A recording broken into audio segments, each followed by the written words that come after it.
ओम शांति। आज प्यारे बाबा ने कहा है कि भले तुम बच्चे घर गृहस्थ में रहते हो और घर गृहस्थ में रहते भी आप अपना भविष्य पद बहुत ऊंचा बना सकते हो। ये कितना अच्छा बाबा ने सभी को परम सौभाग्य दिया है और उसकी विधि बाबा बहुत सहज सुनाते हैं कि बाबा ने जो ज्ञान दिया है उस ज्ञान को सभी को बांटो। और उसके लिए ही बाबा कहते हैं मैं तुम बच्चों को इस समय सुदर्शन चक्रधारी बनाता हूं। सारे ही आत्मा का पाठ सभी युगों में कैसा रहा, इस सारे चक्र में आत्मा क्या क्या रोल प्ले करती है, बाबा ने वो समझ ज्ञान हम बच्चों को कितना स्पष्ट दिया है। तो बाबा कहते हैं ये सबको सुनाओ, इससे कितनों की आत्मा ज्योति जग जाएगी। शंख भी बाबा ने दिया है। हमारा जो लक्ष्य है विष्णु, उसके हाथ में सुदर्शन चक्र, शंख, गदा, कमल देखते हैं ना, तो शंख ध्वनि करो बाबा कहते हैं। हमारी तो निशानी है भक्ति में कि महात्मा जब द्वार पे आते थे शंख बजाते थे, वो मुख से कहते नहीं थे कुछ, तो शंख से ही समझ जाते थे उस आवाज से कोई महापुरुष आया है और उससे हम आशीर्वाद लें। ये यादगार वास्तव में भक्ति की इस समय हमारे ज्ञान मार्ग के जीवन में जो श्रेष्ठ कर्म हमने किया है कि ज्ञान की गूंज सब तक पहुंचाई।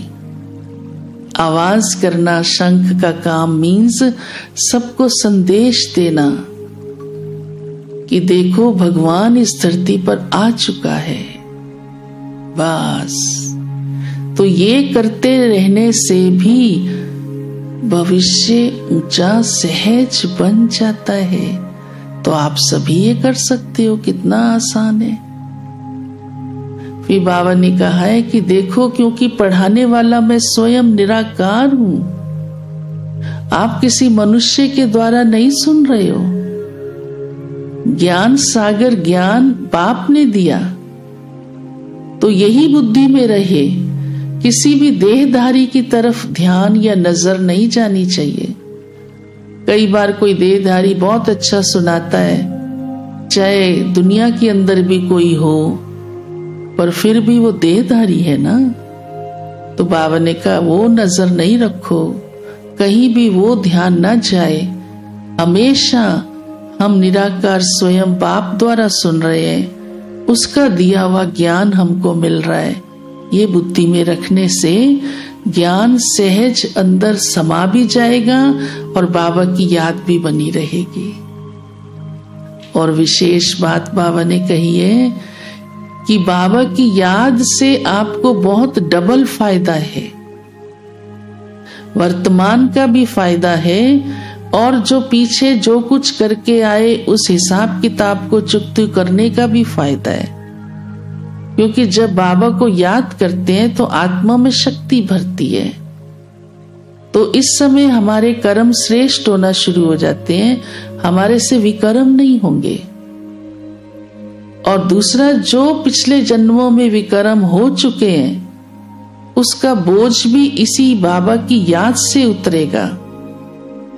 उसका विनाश करना विकर्मों का, और कोई उसकी दूसरी विधि है ही नहीं जिससे पिछले पापों को धो सके।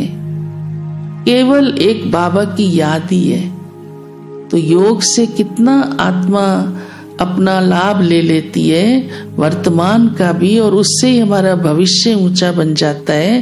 क्योंकि कर्मों की गति ही बदल जाती है, विकर्मों का विनाश हो जाता है। ओम शांति।